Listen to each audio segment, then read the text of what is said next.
Hello, कैसे हैं आप सब लोग। उम्मीद करता हूँ कि आप सब बढ़िया होंगे और अपना एग्जाम की प्रिपरेशन अच्छे से कर रहे होंगे। तो आज हमारी जो एमसीक्यू सीरीज चल रही है उसका पार्ट 5 आता है आपके सामने, जो कि 5th लेक्चर है। आज हम फिर से कुछ अमेजिंग क्वेश्चंस लेके आए हैं और बहुत इंपॉर्टेंट कॉन्सेप्ट लेके आए हैं जो आपको ज़रूर आपके एग्जाम में हेल्प करेगा और आपको अपनी ड्रीम जॉब दिलाने में मदद करेगा। तो चलो बिना किसी डिस्ट्रक्शन के हम अपना क्वेश्चन स्टार्ट करते हैं। आज का पहला क्वेश्चन आपकी स्क्रीन पे है, normal haemoglobin level in pregnancy is. तो देखो क्वेश्चन क्या है कि हेमोग्लोबिन का लेवल पूछा गया है, ठीक है। बट एचबी का लेवल किस में, मेल में, फीमेल में, बेसिकली प्रेगनेंसी में। तो यहाँ पे 3 तरह के क्वेश्चन बनते हैं एचबी के लेवल से, मेल में कितना होता है, फीमेल में कितना होता है। और अब ये प्रेगनेंसी पे मतलब थर्ड एस्पेक्ट पे इसने पूछा है, तो बहुत इजी इसका आंसर है। आंसर मैं सबसे पहले आपकी स्क्रीन पे रख देता हूँ, तो आप देख लो आंसर क्या है। एचबी का लेवल जो है more than or equal to 11 gram पर डीएल। अब देखो क्वेश्चन यहाँ पे ये तो आंसर इसका आ गया, डी इसका ऑप्शन आंसर आ गया। बट कभी कभी ना ये यूनिट्स पूछ लेता है कि हम किस में मेजर करते हैं, तो याद रखना ग्राम पर डीएल में मेजर करते हैं। अब हम इसके कुछ और एस्पेक्ट्स जानेंगे हेमोग्लोबिन को लेके, जैसे कि आपको पता है कि हम एक क्वेश्चन को पूरी तरह से डाइसेक्ट करते हैं और उसके रिलेटेड जितने भी एस्पेक्ट्स के क्वेश्चन बन सकते हैं उन सभी को सेम यहीं पे डील करते हैं, ठीक है। तो चलो स्टार्ट करते हैं, समझते हैं अब हेमोग्लोबिन को। तो सबसे पहले आपने एक चीज याद रखनी है, फिजियोलॉजिकल एनीमिया होता है प्रेगनेंसी में, ठीक है। तो प्रेगनेंसी के ऊपर अब इसने छेड़ा है हमें, तो हम इसके सारे एस्पेक्ट्स को देखेंगे, हेमोग्लोबिन के सारे एस्पेक्ट्स को देखेंगे। तो चलो देखते हैं। सबसे पहला पॉइंट आपने नोट करना है, अपनी स्क्रीन पे देखो। यहाँ पे सबसे पहला पॉइंट क्या आएगा आपका कि फिजियोलॉजिकल एनीमिया। अब ये फिजियोलॉजिकल एनीमिया होता है कि आपको पता है प्रेगनेंसी के दौरान ना जब भी ब्लड टेस्ट करेंगे तो वहां पे फिजियोलॉजिकल एनीमिया आता है। तो फिजियोलॉजिकल एनीमिया का मतलब क्या है, तो देखो साथ साथ नोट करो, फिजियोलॉजिकल एनीमिया। ये चीज बार बार एग्जाम में आती है कि फिजियोलॉजिकल एनीमिया होता है। क्या है physiological anaemia? Physiological anaemia of pregnancy, ठीक है। फिजियोलॉजिकल एनीमिया ऑफ प्रेगनेंसी किसकी वजह से होता है? ये due to haemodilution. Haemodilution का मतलब क्या है? हीमो डाइल्यूशन का मतलब सिंपल ये है कि जो ब्लड है, ब्लड में आरबीसी का कंटेंट कम होता है, ठीक है। मतलब ब्लड में आरबीसी जो है वो कम होते हैं, ठीक है। मतलब लिक्विड ज्यादा होगा, उसमें आरबीसी कम होंगे। हीमोडाइल्यूशन का मतलब जो आरबीसी होंगे वो कम होंगे, ब्लड का कंटेंट लिक्विफिकेशन में ज्यादा होगा। वो इसलिए होता है क्योंकि बेबी को मदर से काफी सारी चीजें चाहिए, फूड चाहिए, ऑक्सीजन चाहिए, सब चीजें चाहिए, तो इजीली ऑक्सीजन का ट्रांसफर हो पाए मदर से बेबी की ओर, इसलिए हीमोडाइल्यूशन होती है। तो हीमोडाइल्यूशन में आप एक पॉइंट लिख ही लो ताकि याद रहेगा आपको क्या मतलब है इसका। इसका मतलब है प्लाज्मा वॉल्यूम इज हाई या plasma volume is more than RBC mass, ठीक है। आरबीसी के मास से प्लाज्मा वॉल्यूम ब्लड में ज्यादा होती है। तो हीमोडाइल्यूशन जो है आपको समझ आ चुका होगा। फिजियोलॉजिकल एनीमिया हमेशा प्रेग्नेंट फीमेल में पाया जाएगा, ये कंडीशन हमेशा प्रेग्नेंट फीमेल में पाई जाती है। फिजियोलॉजिकल एनीमिया ऑफ प्रेगनेंसी या फिजियोलॉजिकल एनीमिया ऑफ प्रेगनेंसी में क्या है? हीमोडाइल्यूशन आपको याद रखना है, ठीक है। तो चलो और नेक्स्ट पॉइंट में समझते हैं एनीमिया को, एनीमिया इन प्रेगनेंसी। तो एनीमिया इन प्रेगनेंसी क्या है कि एचबी का काउंट जो है, अब एनीमिया इन प्रेगनेंसी, ठीक है। एनीमिया कब कहेंगे हम? एनीमिया इन प्रेगनेंसी कब कहेंगे कि हम फीमेल जो है, प्रेग्नेंट फीमेल जो है वो एनीमिक है, उसमें खून की कमी है, जब उसमें हेमोग्लोबिन का लेवल, एचबी शॉर्ट में लिखते हैं, हेमोग्लोबिन का लेवल कितना होगा? लेस देन 11 ग्राम पर डीएल, ठीक है। लेस देन 11 ग्राम पर डेसीलीटर, इसको हम बोलते हैं एनीमिया इन प्रेगनेंसी। तो शॉर्ट में इसको हम बोलते हैं, इस कंडीशन को हम क्या बोलते हैं? Anaemia in pregnancy. क्लियर? देखो मैं ज्यादा इस पे क्यों फोकस कर रहा हूँ, कॉज ये पीवाईक्यू आ चुका है प्रीवियस ईयर में, ये क्वेश्चन बहुत बार पूछा जाता है, ठीक है। तो एचबी क्या लिख रहा हूं मैं, तो यहाँ पे आप लिख ही लो कि एचबी ही क्या होता है? हेमोग्लोबिन। शॉर्ट में लिखते हैं इसको हम, ठीक है। हेमोग्लोबिन को ही हम क्या लिखते हैं? एचबी लिखते हैं। क्या और हम कुछ पॉइंट इसमें डिस्कस करें या काफी है? बट चलो एक ना मैं आपको रेशो बता देता हूँ, जैसे कि ये आपको पूछेगा एडल्ट में नॉर्मल कितना होता है, ठीक है, उसके मेल में कितना नॉर्मल होता है। तो चलो नॉर्मल एचबी के ऊपर बात करते हैं। नॉर्मल एचबी वैल्यू, ठीक है, नॉर्मल एचबी वैल्यू, ठीक है, किसमें? एडल्ट में। Adult male and female. अगर हम मेल की बात करें, मेल का साइन ना ऐसे होता है, ठीक है, याद रखना है आपने, और फीमेल का साइन ऐसे बनाते हैं शॉर्ट में, ठीक है। मेल में कितना होता है और फीमेल में कितना होता है? जिसको आंसर आता है वो कमेंट में जल्दी बताइए, बाकी नोट कर लीजिए, ठीक है। मेल में होता है 13 से लेकर 17 ग्राम पर डीएल, ठीक है। एचबी की वैल्यू मेल में कितनी होती है? 13 से 70 ग्राम पर डीएल, और फीमेल में कितनी होती है? 12 से 15 ग्राम पर डीएल। तो कहां से क्वेश्चन बन सकता है? प्रेग्नेंट फीमेल में बताओ नॉर्मल एचबी क्या होता है, उसके बाद आपका क्वेश्चन बन सकता है मेल एडल्ट में बताओ, या नॉर्मल फीमेल में बताओ क्या होता है। अब हम बात करते हैं कि एचबी का फंक्शन क्या होता है, ठीक है। ये हेमोग्लोबिन हमने देख तो लिया, इस एचबी का फंक्शन क्या है? तो फंक्शन की अगर मैं बात करूं, हेमोग्लोबिन का काम होता है बेसिकली ऑक्सीजन को और कार्बन डाइऑक्साइड को ट्रांसपोर्ट करना। तो 2 फंक्शन हम इसके लिखेंगे। एक फंक्शन इसका क्या आ गया? Oxygen and carbon dioxide transport, ठीक है। ऑक्सीजन और कार्बन डाइऑक्साइड को ट्रांसपोर्ट करेगा। और मेन जो दूसरा फंक्शन, ये इंपॉर्टेंट है, ये एग्जाम में पूछता है, ऊपर वाला तो सबको पता है, helps maintain acid base balance. ठीक है, ये एसिड और बेस के बैलेंस को मैनेज करता है ब्लड में। ठीक है, तो एचबी का हमको फंक्शन भी पता चल गया, एचबी का हमको काउंट भी पता चल गया कि मेल में कितना होता है, फीमेल में कितना होता है, और फिजियोलॉजिकल एनीमिया ऑफ प्रेगनेंसी में, जिसमें हमने बहुत इंपॉर्टेंट चीज आज पढ़ी, हीमो डाइल्यूशन के बारे में भी हमको पता चल गया है। अब एक चीज और, चलो कुछ पॉइंट और देखते हैं यार, क्योंकि एग्जाम में ना एचबी से अब जो यहाँ निपट रहा है ना, उसको हम निपटा ही देते हैं एचबी के ऊपर जो है। चलो लिखो नेक्स्ट पॉइंट। ठीक है, एचबी प्रेजेंट कहाँ होता है, लोकेशन इसकी पूछी जाती है आपको कभी कभी। तो एचबी कहाँ प्रेजेंट होता है, याद रखना, एचबी प्रेजेंट होता है आरबीसी में। इस आरबीसी को क्या बोलते हैं, रेड ब्लड सेल, और इसका दूसरा नाम क्या है, एरिथ्रोसाइट। ठीक है, क्या नाम है इसका, एरिथ्रोसाइट। नेक्स्ट अब आगे बढ़ते हैं हम। इसके बाद नेक्स्ट पॉइंट पे अगर हम बात करेंगे तो नॉर्मल एचबी की वैल्यू हो गई, कहां पे एचबी प्रेजेंट होता है, आरबीसी में प्रेजेंट होता है। अब एक चीज और, each haemoglobin molecule can carry 4 O2 molecules. याद रखना आप, ये बहुत इंपॉर्टेंट पॉइंट है। डायरेक्ट क्वेश्चन आता है, आप बताओ एक एचबी का मॉलिक्यूल कितने ऑक्सीजन कैरी करता है, तो 4 ऑक्सीजन कैरी करता है। ठीक है, ये याद रखना, each HB molecule can carry 4 O2 molecules. Is it clear, क्या यहां तक बात क्लियर है? अब आगे बढ़ते हैं, नेक्स्ट क्वेश्चन पे चलते हैं। बट चलो एचबी के ऊपर और भी कुछ एक दो चीजें मैं आपको बताना चाहूंगा जहां से क्वेश्चन बनता है एचबी का। चलो स्ट्रक्चर के ऊपर बात कर लेते हैं। ठीक है, अब चल ही रहा है सिलसिला, तो इसको यहीं क्यों रोकते हैं, एचबी के स्ट्रक्चर के ऊपर बात करते हैं। यहां से भी क्वेश्चन आ जाता है, एचबी के स्ट्रक्चर के ऊपर क्वेश्चन आता है। तो एचबी का स्ट्रक्चर जो होता है, इसमें क्या होता है, तो याद रखना, एचबी में 4 जो है वो हीम ग्रुप होता है और साथ में 4 ग्लोबुलिन होते हैं। ठीक है, 4 ग्लोबिन चेन्स और 4 हीम होते हैं इसमें। ठीक है, और जो ये एचबी है, ये एचबी जो है, इस एचबी में आयरन प्रेजेंट होता है। कौन प्रेजेंट होता है, आयरन प्रेजेंट होता है एचबी में। ठीक है, आयरन प्रेजेंट, अब इसमें भी पूछता है ये कि कौन सी फॉर्म में प्रेजेंट होता है, वो भी लिख लेते हैं। Iron present in ferrous, short में इसको कैसे लिखते हैं, Fe2 पॉजिटिव। ठीक है, फेरस फॉर्म। आयरन किस फॉर्म में प्रेजेंट होता है, फेरस फॉर्म में प्रेजेंट होता है। अब ये जो आयरन है, ये किस लिए इंपॉर्टेंट है, क्या काम है इस आयरन का वहां पे प्रेजेंट रह के, भाई याद रखना, ये आयरन जो है ये एसेंशियल होता है, किसके लिए जरूरी है, किस लिए, एसेंशियल फॉर O2 बाइंडिंग। अब देखो यहाँ के कितने क्वेश्चन यहीं पे बन गए यार। O2 की बाइंडिंग के लिए, O2 की बाइंडिंग के लिए कौन रिस्पॉन्सिबल है, आयरन रिस्पॉन्सिबल है। आयरन किस फॉर्म में होता है, तो फेरस फॉर्म में होता है। कहाँ होता है, तो एचबी के स्ट्रक्चर में होता है, हेमोग्लोबिन के अंदर होता है। कितने सारे क्वेश्चन यहीं से बन रहे हैं साथ साथ। ठीक है, ये बात हो गई किस किस की, यहाँ पे हमने बात कर ली फिजियोलॉजिकल एनीमिया के ऊपर, एचबी हेमोग्लोबिन के फंक्शन क्या होता है, साथ में कितना कितना कितना अमाउंट में प्रेजेंट होता है मेल में और फीमेल में, और क्या देख लिया, और साथ में हमने देख लिया एचबी जो है वो प्रेजेंट होता है आरबीसी के अंदर, आरबीसी को एरिथ्रोसाइट बोलते हैं। Each HB molecule can carry 4 molecule. ठीक है, 4 मॉलिक्यूल होते हैं इसमें ऑक्सीजन के। साथ में एचबी के स्ट्रक्चर के ऊपर भी हमने डिस्कस कर लिया। अब फीटल एचबी के ऊपर भी क्वेश्चन आता है, चलो उसको भी निपटा देते हैं यहीं पे। ठीक है, फीटल एचबी, ये जो आपके कमेंट्स हैं ना, बहुत प्यारे प्यारे कमेंट्स जो आते हैं, वही मुझे इतना मोटिवेट करते हैं और हमारी टीम को इतना मोटिवेट करते हैं कि क्वालिटी कंटेंट को डिलीवर करें। ठीक है, जितना हो सके अपने से उतनी ज़्यादा क्वालिटी को हम आपको पहुंचाने की कोशिश करते हैं। चलो, फीटल एचबी, जो बच्चा है, ठीक है, न्यूनेट है, फीटल एचबी, उसके ऊपर क्या अलग से क्वेश्चन बनता है, तो इसको हम शॉर्ट में ना एचपीएफ लिखते हैं। ठीक है, एचपीएफ लिखते हैं। याद रखना, जो ये फीटल हेमोग्लोबिन होता है ना, इसमें हायर एफिनिटी होती है ऑक्सीजन को ट्रांसफर करने या ऑक्सीजन को कैरी करने की, सॉरी हाँ, ट्रांसफर करने की या कैरी करने की, सेम वही बात आ गई। अब देखो, जो नॉर्मल हेमोग्लोबिन है एडल्ट्स का, उसकी ऑक्सीजन कैरिंग कैपेसिटी कम होगी। कैरिंग कैपेसिटी का मतलब ये नहीं है कि वो 4 से ज्यादा मॉलिक्यूल लेगा, मॉलिक्यूल 4 ही रखेगा, बट उसको अट्रैक्ट करने की, उसको जोड़ने की जो दर होगी, जो स्पीड होगी, वो ज्यादा तेज होगी एज कंपेयर टू। मतलब मान के चलो मैं आपको एक कंडीशन बताता हूं, ये जो है फीटल आरबीसी है और ये आपका आ गया एडल्ट आरबीसी। ठीक है, अब ये फीटस का जो हेमोग्लोबिन होगा और जो एडल्ट का जो हेमोग्लोबिन होगा, इन दोनों के पास ये ऑक्सीजन मॉलिक्यूल इनके सामने है, ये यहां जाने के बजाय सबसे पहले यहां चले जाएगा, ये इसको जल्दी अट्रैक्ट करेगा, कॉज इसमें एफिनिटी ज्यादा होगी। ठीक है, तो चलो इस पॉइंट को मैं लिख ही देता हूं क्योंकि इंपॉर्टेंट पॉइंट है, ये पॉइंट एग्जाम में जरूर आएगा ही आएगा, आया है बहुत बार नॉर्सेट और सेंट्रल लेवल के एएसआईसी में, तो ये बहुत बार पूछा गया है। अब जेकेएसएसबी में क्या पता आ जाए, तो चलो लिख लेते हैं, एक हायर पॉइंट है, याद रखना, foetal haemoglobin has highest affinity for O2 then haemoglobin of adult, HbA लिख रहा हूं मैं शॉर्ट में। ठीक है, यहां तक बात क्लियर हो गई, ये याद रखना है आपने। अब कुछ टर्म से डायरेक्टली क्वेश्चन आता है, डायरेक्टली नाम बता देगा, टर्म बता देगा वहां से। अब टर्म क्या है, एनीमिया।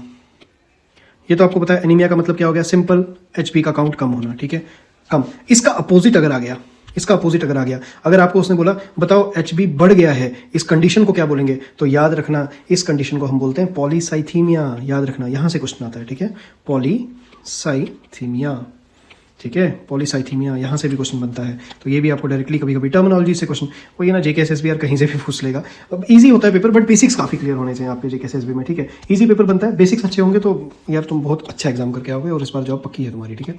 नेक्स्ट और एक दो चीजें और इसमें डिस्कस कर लेते हैं। कलर के ऊपर कभी कभार क्वेश्चन पूछ लेता है। अब मुझे बताओ नॉर्मल जो हेमोग्लोबिन है उसका कलर क्या होता है, ठीक है।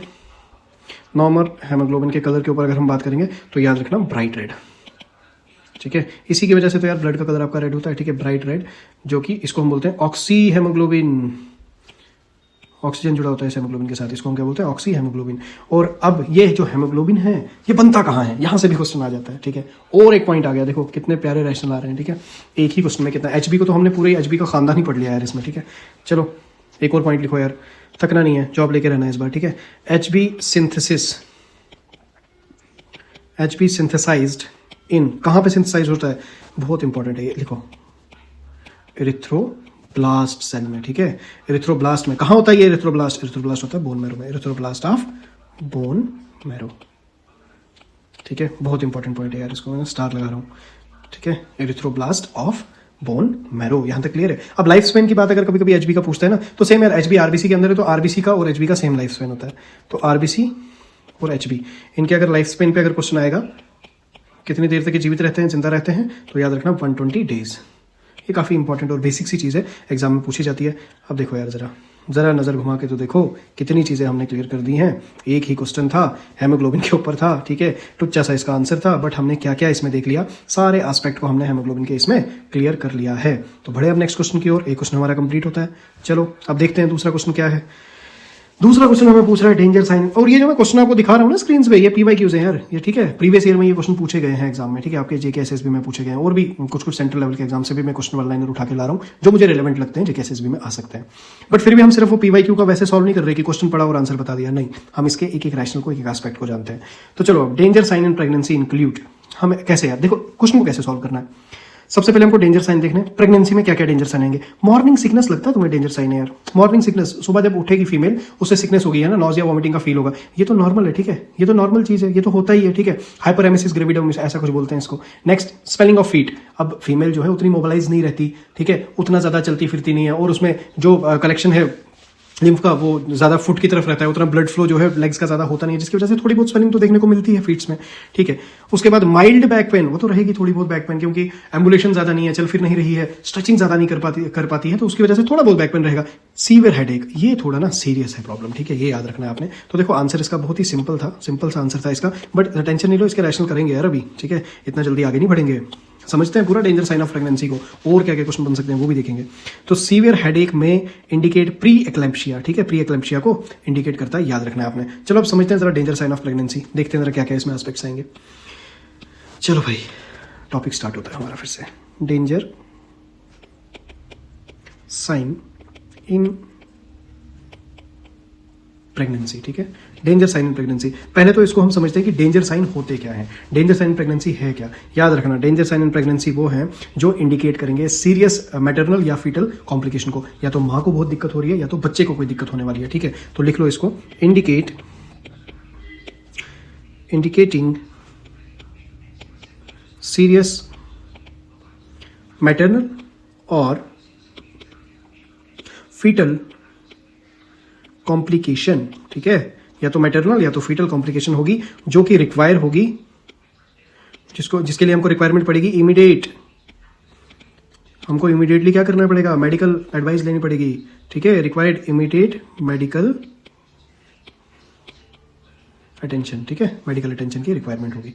यहां तक बात क्लियर हो गई। डेंजर साइन प्रेगनेंसी जिसमें क्या आएगा, सीरियस मैटरनल या फीटल कॉम्प्लिकेशन रहेगी। अब क्या क्या है वो, क्या क्या इंक्लूड करेंगे इसमें, चलो लिख ही लेते हैं एक बार, अगर एग्जाम में आ गया तो क्या क्या इंक्लूड है इसमें, क्या क्या आएंगी इसमें चीजें, तो याद रखना इसमें आएगा वेजाइनल ब्लीडिंग, वेजाइनल ब्लीडिंग, अगर वेजाइना से ब्लीडिंग होने लगी, ठीक है, ये आ जाएगा इसमें।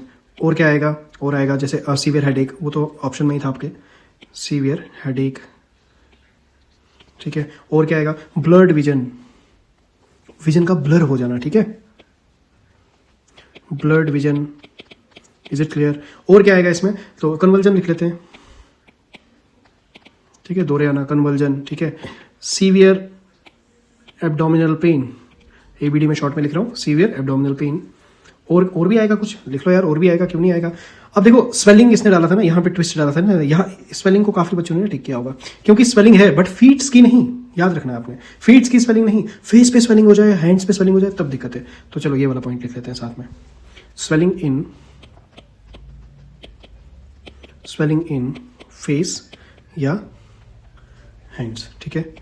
हाई फीवर हो अगर मदर को, बहुत ज़्यादा फीवर है, वो भी डेंजर साइन आएगा, ठीक है। अगर फीटस की मूवमेंट कम हो रही है, वो भी डेंजर साइन आएगा, reduce fetal movement,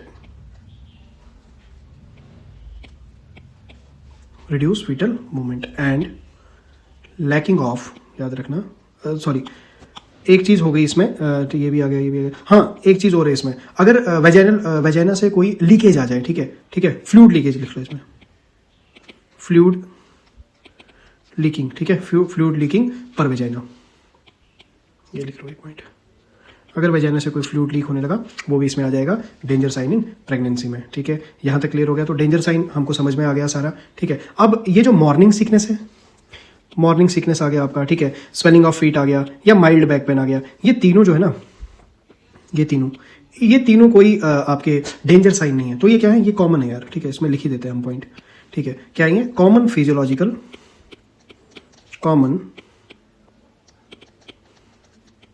common physiological discomfort of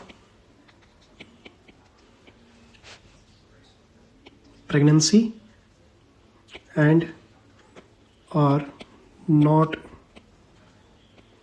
danger sign, ठीक है, समझ आ गया। तो इस क्वेश्चन का हमने रैशनल अच्छे से देख लिया, डेंजर साइन इन प्रेगनेंसी के बारे में हमने बात कर ली, और भी कुछ एस्पेक्ट्स को हमने इसमें अच्छे से देख लिया। तो 2 क्वेश्चन हो गए, चलो नेक्स्ट आगे बढ़ते हैं।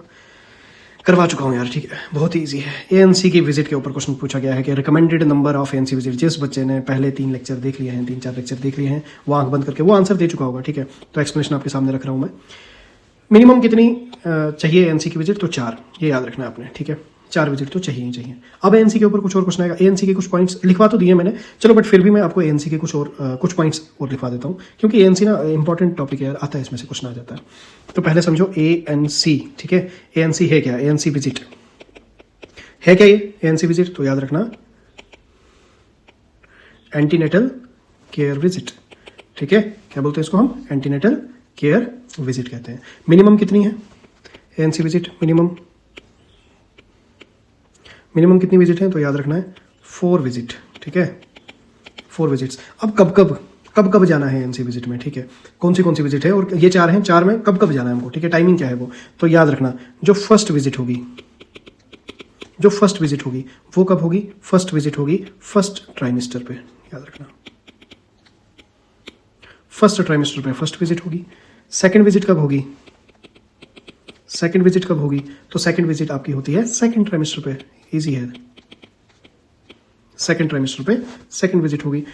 तो थर्ड विजिट कब होगी, तो याद रखना है आपने, थर्ड और फोर्थ विजिट जो आपकी आ जाती है, थर्ड एंड फोर्थ विजिट, ये दोनों विजिट्स आपकी कब होती हैं, ये दोनों विजिट्स आपकी होंगी आपके नेक्स्ट ट्राइमेस्टर, जो कि थर्ड ट्राइमेस्टर, जिसको लास्ट ट्राइमेस्टर भी बोलते हैं।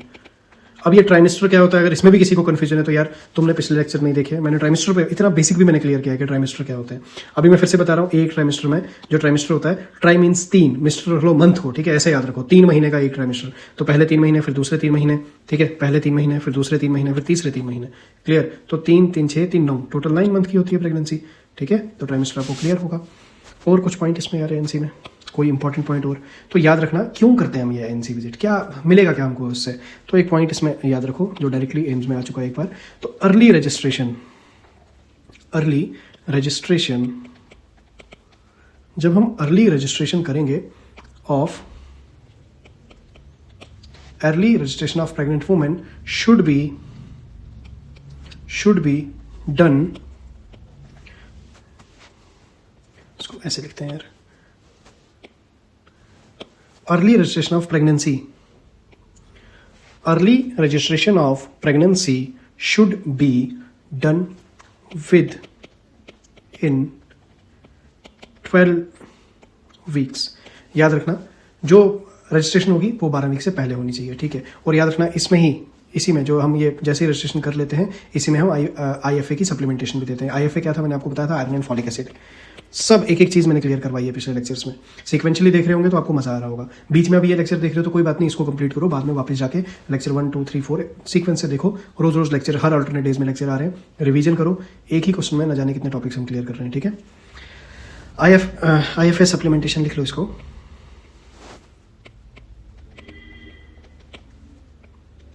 IFA supplementation given to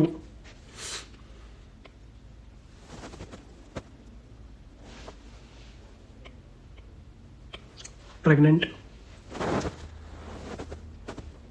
mother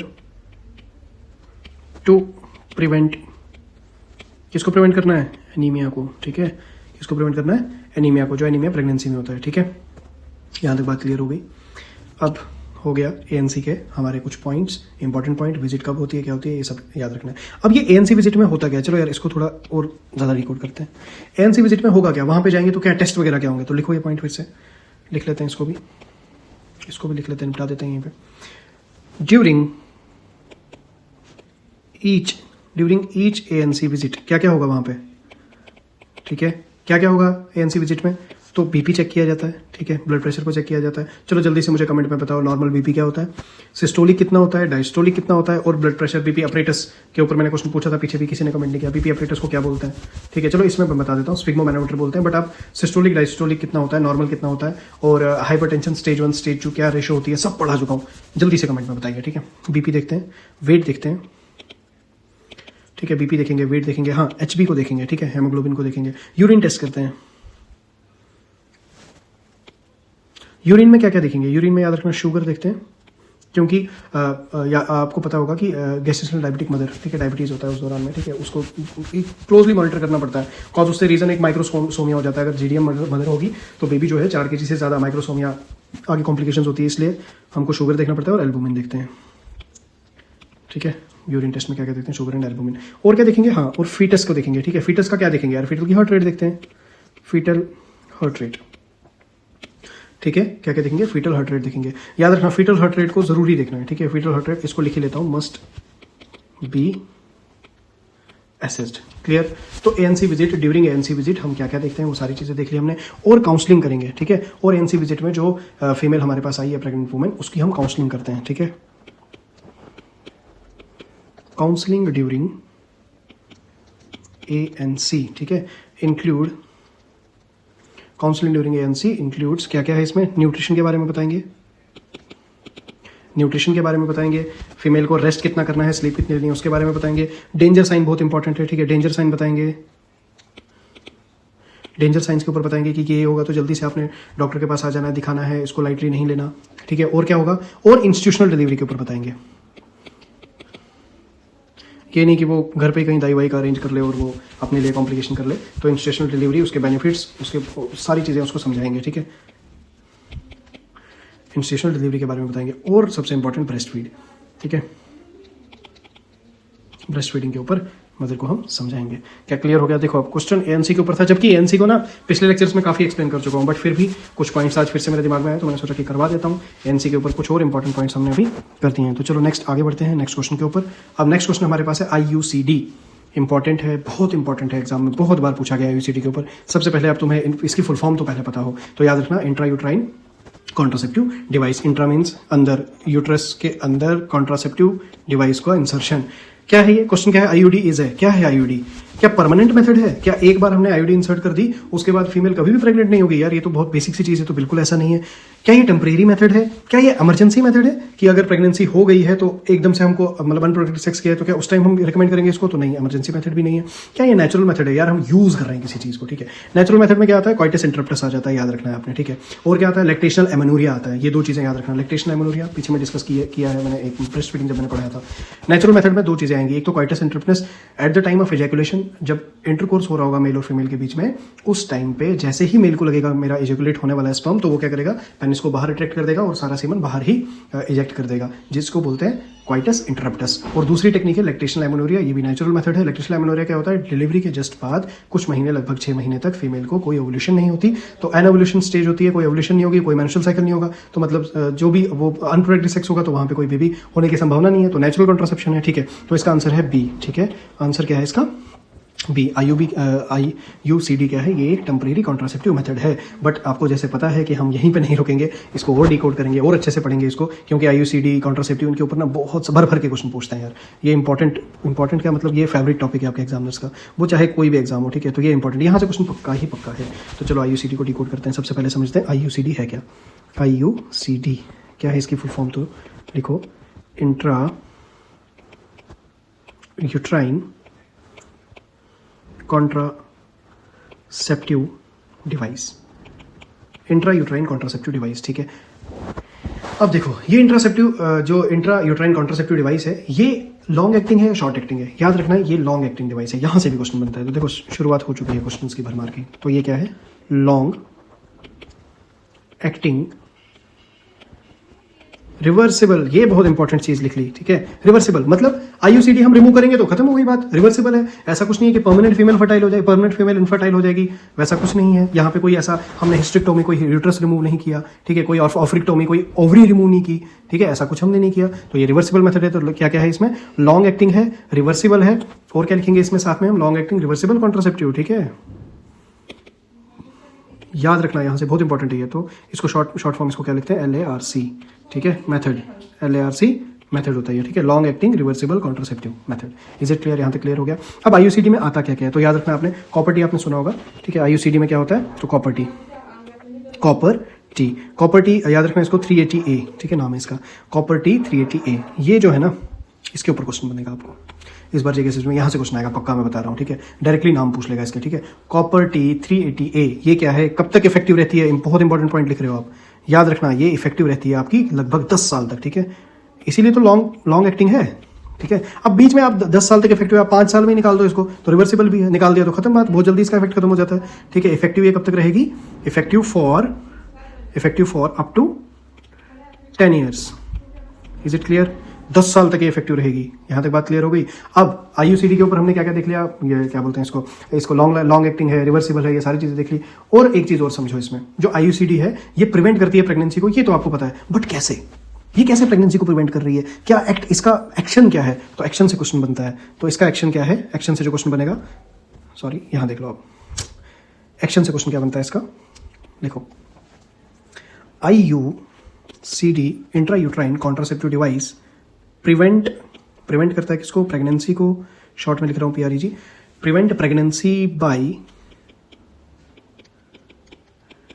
inhibiting, क्या इनहिबिट करेगा, फर्टिलाइजेशन। ठीक है, फर्टिलाइजेशन ही नहीं होने देगा, या इम्प्लांटेशन, एंड इम्प्लांटेशन, अगर हो भी गई फर्टिलाइजेशन तो उसको इम्प्लांट नहीं होने देगा। ठीक है, तो याद रखना ये बहुत इंपॉर्टेंट पॉइंट है, फर्टिलाइजेशन नहीं होने देगा, इम्प्लांटेशन। फर्टिलाइजेशन का मतलब क्या हो गया, एग और स्पर्म को मिलने ही नहीं देगा, और अगर गलती से एग स्पर्म मिलके एग वो जो एम्ब्रियो बन भी गया, ठीक है, मोरला ब्लास्टला जो भी बन भी गया, इसको इम्प्लांट यूट्रस के अंदर होने ही नहीं देगा। क्लियर, IUCD का एक्शन आपको क्लियर हो गया। अब टाइमिंग पे क्वेश्चन हमको आता है कि बेस्ट टाइम क्या है इसको इंसर्ट करने का, तो टाइमिंग से जो क्वेश्चन आएगा, चलो लिख लो इसको भी, सारे एस्पेक्ट ही निपटाएंगे IUCD के। अब IUCD के ऊपर एग्जामिनर क्वेश्चन पूछ के दिखाए, आप फटक से जवाब दे दोगे। ठीक है, तो चलो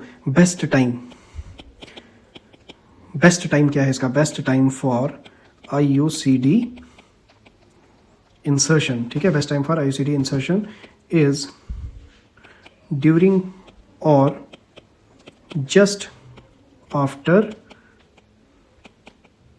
मेंस्ट्रुएशन। ठीक है, जैसे ही मेंस्ट्रुअल साइकिल चल रहा है उसके दौरान या जस्ट उसके खत्म होने के बाद ही हम क्या करेंगे, ये बेस्ट टाइम रहता है IUCD को इंसर्ट करने का।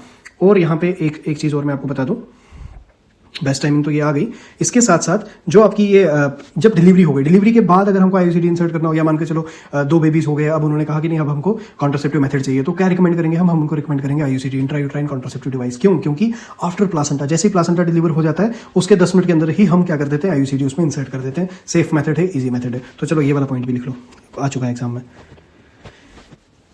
पोस्ट प्लासेंटल IUCD, ठीक है, post placental IUCD can be post placental IUCD can be inserted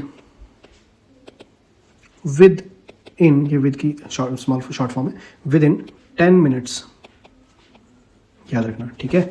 post placental IUCD कब हम इंसर्ट कर सकते हैं? विद इन 10 मिनट्स कर सकते हैं। यहां तक क्लियर हो गया? विद इन 10 मिनट्स ऑफ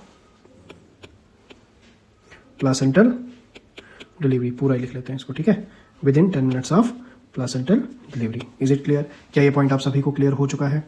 अब और आगे बढ़ते हैं। कॉन्ट्रा इंडिकेशन होगी इसकी क्या? क्या हम आईयूसीडी का हमेशा यूज कर सकते हैं? क्या कभी रुकना भी है? तो बिल्कुल कॉन्ट्रा इंडिकेशन भी है इसकी, ठीक है। आईयूसीडी की अगर मैं कॉन्ट्रा इंडिकेशन की बात करूं, सीआई में शॉर्ट में लिख रहा हूं, कॉन्ट्रा इंडिकेशन का मतलब हो गया अब इसको यूज नहीं करना है, ठीक है। तो कॉन्ट्रा इंडिकेशन क्या है इसकी? कॉन्ट्रा इंडिकेशन इसकी है पीआईडी, ठीक है। इन पीआईडी, ये पीआईडी क्या हो गया? पेल्विक इन्फ्लेमेटरी डिजीज, पेल्विस में सोजिश हो गई है, ठीक है, पेल्विस में, पेल्विक रीजन में कोई इन्फ्लेमेटरी डिजीज है क्या, तब हम आईयूसीडी को यूज करेंगे? बिल्कुल नहीं, ठीक है। तो पूरा लिख लेता हूं, पेल्विक इन्फ्लेमेटरी डिजीज। अब देखो यार, अब एक चीज़ है कि टाइम काफ़ी लग रहा है क्योंकि लिखना सारा पड़ रहा है। अब मैं लिखना भी छोड़ सकता हूँ, सीधा मुंह से बड़बड़ी बोलूँ, बट उसमें उतना बेनिफिट नहीं है क्योंकि कुछ स्टूडेंट्स को नोट्स बनाने हैं, कुछ डेडिकेशन से पढ़ रहे हैं, तो बस उन्हीं के लिए मैं सारा लिख रहा हूँ। कॉज उनको रेडी टू यूज़ नोट्स मिले, वो नोट करें और दूसरी बार पढ़ें तो सारे कॉन्सेप्ट उनके क्लियर हो जाएं। अब नेक्स्ट पॉइंट और एक पॉइंट इसमें जोड़ता हूँ मैं, क्या इसकी कोई साइड इफेक्ट है क्या? तो चलो, साइड इफेक्ट से कभी कभी क्वेश्चन बनता है। कॉमन साइड इफेक्ट को मैं शॉर्ट में लिख रहा हूँ ऐसी। कॉमन साइड इफेक्ट क्या क्या है इसमें? कॉमन साइड इफेक्ट इसके तो याद रखना, मेनोरिया, ठीक है, सॉरी मेनोरेजिया, मेनोरेजिया होता है, ठीक है। डिसमेनोरिया, पेनफुल, डिसमेनोरिया हो गया, पेनफुल मेंस्ट्रुएशन। चलो एक काम करो, मेनोरेजिया की डेफिनेशन या मेनोरेजिया क्या होता है ये कमेंट में आप मुझे बताइए। बाकी अगर नहीं पता तो मैं नेक्स्ट जो लेक्चर आएगा उसमें आपको समझा दूंगा। बट ये एक क्वेश्चन, ये सिर्फ इसलिए क्योंकि मैं देखना चाहता हूँ कि कितने अटेंटिव होकर आप क्लास को देख रहे हैं, ठीक है। और नेक्स्ट डिसमेनोरिया, और कभी कभी लोअर एब्डोमिनल पेन भी होता है, ठीक है, लोअर एब्डोमिनल पेन भी होता है। तो क्या समझ में आ गया? आईयूडी इतना काफ़ी है यार। एक चीज़ और कर लेते हैं, टाइप्स भी इसी में निपटा दें अगर, तो कितना बढ़िया रहेगा ना। चलो एक और चीज़ कर लो यार, टाइप्स। आईयूडी कितनी तरह की होती है, तो टाइप्स के ऊपर आ जाते हैं अब।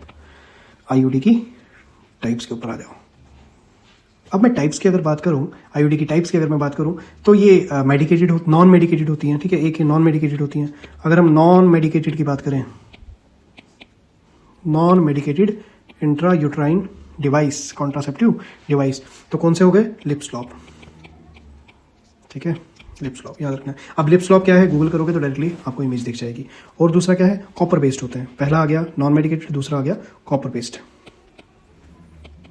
या कॉपर बेयरिंग लिखेंगे जिसमें कॉपर होता है, ठीक है, copper bearing intra uterine contraceptive device, ठीक है। कौन कौन से हो गए इसमें, ये इंपॉर्टेंट है, ध्यान से देखो क्या क्या है इसमें। तो कॉपर T200B ये मॉडल नंबर होता है, ठीक है। ये कितनी देर के लिए होता है इफेक्टिव?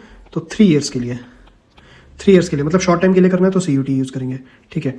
और दूसरा हो गया कॉपर T, जिसके बारे में भी हम पढ़ चुके हैं, 380A। ये कितनी देर के लिए था बता चुका हूँ मैं, लिख लेता हूँ, 10 ईयर्स के लिए। Is it clear? और एक और आ जाता है इसमें, मल्टी लोड बोलते हैं इसको हम, ठीक है, उतना इंपॉर्टेंट नहीं है बट फिर भी लिख लेता हूँ, 375, मल्टी लोड 375। तो टाइप्स में क्या क्या आ गया? नॉन मेडिकेटेड आईयूसीडी आ गया, कॉपर बेयरिंग आईयूसीडी आ गया, और एक और है इसमें हार्मोनल, ठीक है। ये क्या है? Hormonal, hormonal IUCD. Hormonal IUCD कौन से आ जाते हैं? तो लिखते हैं इसको, हार्मोनल आईयूसीडी क्या कौन से आ जाते हैं? LNG 20, ठीक है, LNG 20। इसको हम और क्या बोलते हैं?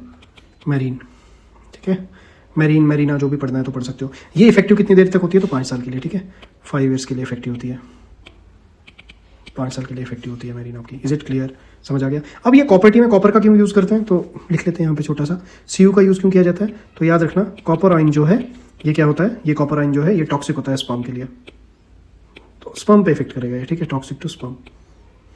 Is it clear? Toxic to sperm, तो कॉपर के ऊपर भी मैंने बता दिया आपको, टॉक्सिक होता है स्पर्म के ऊपर। चलो जल्दी से नोट कर लो, यहाँ पे पॉज करके आप खुद देख लेना यार क्या क्या लिखा है, पॉज करके लिख लो। वैसे मैं लिख तो धीरे धीरे रहा हूँ ताकि आप साथ साथ नोट कर पाओ। कोशिश क्या करो कि स्क्रीन को देख के लिखना नहीं है, जो मैं जबान से निकाल रहा हूँ वो उसको जबानी लिखो, कॉज जब आप सुन के लिखोगे ना तो वो आपको रिटेन जल्दी हो जाएगा, ठीक है, और अपने हिसाब से भी लिख सकते हो। तो कॉपर आयन हो गया। अब एक पॉइंट और लिखो यार, बोलोगे एक एक पॉइंट करके सर कितने पॉइंट लिखा रहे हो यार, नौकरी भी तो तुम्हें ही लगेगी फिर, है ना, मज़ा भी तो तुम्हें ही आएगा। क्लियर? चलो एक पॉइंट और लिखते हैं, hormonal intra uterine contraceptive device cause endometrial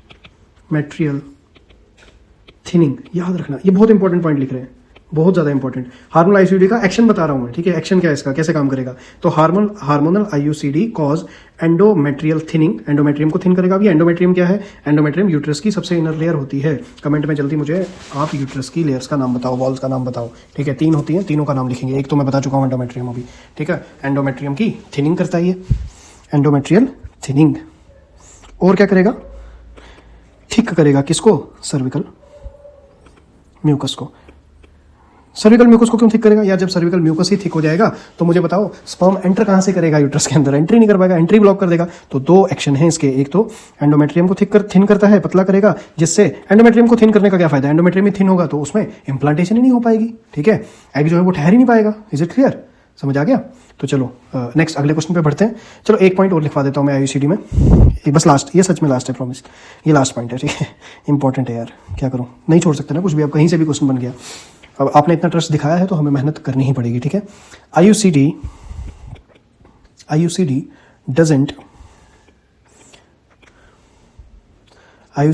does not protect, याद रखना, आईयूसीडी प्रोटेक्ट नहीं करता, कोई भी सेक्सुअल ट्रांसमिटेड इन्फेक्शन हो या एचआईवी हो, नहीं करता। प्रोटेक्ट अगेंस्ट एसटीआई, एसटीआई क्या हो गया, सेक्सुअल ट्रांसमिटेड इन्फेक्शन या एचआईवी। जैसे आप देखते हो कॉन्डोम्स वगैरह, ये एचआईवी सेक्सुअल ट्रांसमिटेड इन्फेक्शन से प्रिवेंट करते हैं, बट ये आईयूसीडी का कोई रोल यहाँ पे सेक्सुअल ट्रांसमिटेड इन्फेक्शन को प्रिवेंट करने का नहीं है, ठीक है, समझ आ गया। और इसके साथ साथ सचमुच वाला last point, return of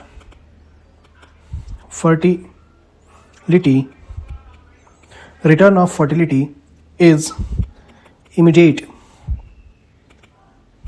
immediate after IUCD removal, ठीक है।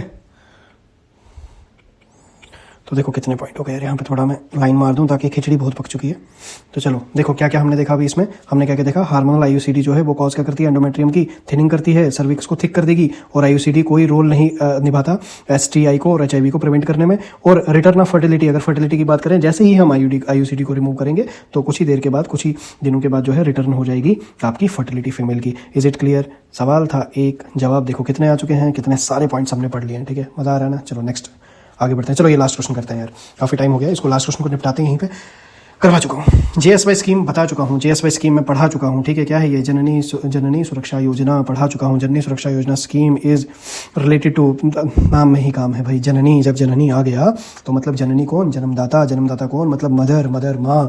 तो क्या है, चाइल्ड की न्यूट्रिशन के लिए बिल्कुल नहीं, ठीक है, सेफ मदरहुड बिल्कुल हाँ, मदरहुड को सेव करने के लिए इम्यूनाइजेशन नहीं, बिल्कुल नहीं, ठीक है, फैमिली प्लानिंग ये तो बिल्कुल भी नहीं, ठीक है। तो आपका आंसर क्या आ जाता है, आंसर आ जाता है इसमें जननी सुरक्षा योजना। प्रमोट इंस्टीट्यूशनल डिलीवरी को प्रमोट करता है, दैट मीन्स सेव करेगा किसको, मदरहुड को। तो 20 का आ जाएगा, करेक्ट आंसर आ जाएगा। अपना कुछ प्रोग्राम्स के ऊपर मैंने आपको पढ़ा चुका हूँ मैं, ठीक है। चलो कुछ प्रोग्राम, क्या क्या प्रोग्राम मैंने आपको पढ़ा दिए हैं पीछे जो लेक्चर्स हमारे हुए। जेएसवाई के ऊपर मैं आपको बता चुका था, और किसके ऊपर बता चुका हूँ, पीएमजेएवाई के ऊपर मैं आपको बता चुका हूँ, और किसके ऊपर बता चुका हूँ, जेएसएसके के ऊपर मैं आपको समझा चुका हूँ, आरबीएसके के ऊपर मैं आपको समझा चुका हूँ, और किसके ऊपर समझा चुका हूँ, आरकेएसके के ऊपर मैं समझा चुका हूँ। अब यार देखो इनकी फुल फॉर्म ही अगर आपको याद नहीं रही, इनकी सब कुछ मैं पढ़ा चुका हूँ, लॉन्च डेट किसके अंडर आता है, क्या होता है, सब कुछ यहाँ से क्वेश्चन बनेगा ही बनेगा, गारंटी है, ठीक है। तो चलो फुल फॉर्म में भी बता देता हूँ, लिखने का उतना टाइम नहीं है। तो जेएसवाई क्या है, जननी सुरक्षा योजना। पीएमजेएवाई क्या है, पीएम मीन्स प्रधानमंत्री, तो जन आरोग्य योजना, इसी पीएमजेएवाई के अंदर क्या आता था, इसी पीएमजेएवाई के अंदर आयुष्मान भारत आता था। और जम्मू कश्मीर में इस पीएमजेएवाई को क्या बोलते हैं, पीएमजेएवाई सेहत के नाम से इसको रिप्रेजेंट किया जाता है।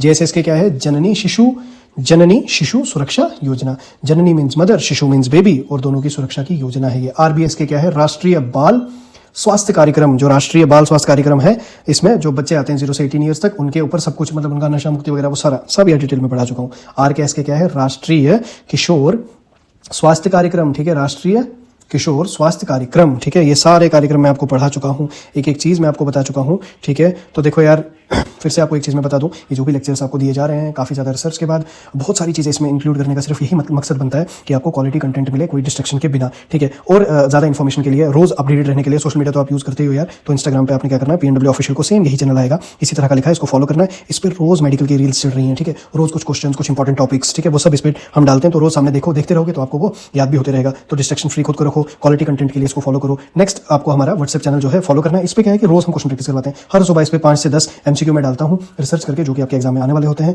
और साथ में कुछ ही देर के बाद जितने भी लेक्चर मैं आपको करवा रहा हूँ, जैसे जैसे अब आगे लेक्चर्स बढ़ेंगे, इंटेंसिटी बढ़ेगी क्वेश्चंस की, तो ज्यादा क्वेश्चंस की प्रैक्टिस के लिए, ज्यादा क्वेश्चन के पीडीएफ्स के लिए, तो पीडीएफ नोट्स आपको प्रोवाइड होंगे हमारे व्हाट्सएप चैनल के ऊपर। अब कैसे इनको ज्वाइन करना है, तो इंस्टा पे जाओ, डीएम करो कि हमें आपका व्हाट्सएप चैनल ज्वाइन करना है, तो हम आपको चैनल का लिंक प्रोवाइड करेंगे, आप वहां पे ज्वाइन कर सकते हो फ्री ऑफ कॉस्ट। दूसरा तरीका, कमेंट सेक्शन में, पिन कमेंट में सबसे ऊपर लिंक डाल देंगे व्हाट्सएप को ज्वाइन करने का, वहां से भी कर सकते हो। तो कैसा लगा आपको ये वीडियो, कमेंट सेक्शन में जरूर बताओ।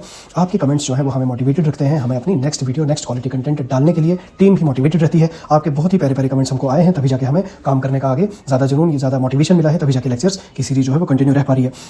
आप भी मुझसे प्रॉमिस करो कि आप रोज लेक्चर देखोगे, रोज इंप्रूव करोगे, तो मैं भी आपसे प्रॉमिस करता हूं कि जब तक आपका जीकेएसएसपी का एग्जाम होगा, मैं कोशिश करूंगा कि आने वाले टाइम में टॉपिक वाइज भी हम कवर करना स्टार्ट करें, टॉपिक वाइज भी लेक्चर डालें और एमसीक्यू सीरीज को इसी तरह से कंटिन्यू रखें और टॉपिक वाइज सीरीज भी हम जल्दी से स्टार्ट करें। इस बार आपने जीकेएसएसबी हेल्थ के जो भी एग्जाम है वो हमने फोड़ के दिखाने। तो थैंक यू सो मच, मिलते हैं अपने नेक्स्ट पार्ट में।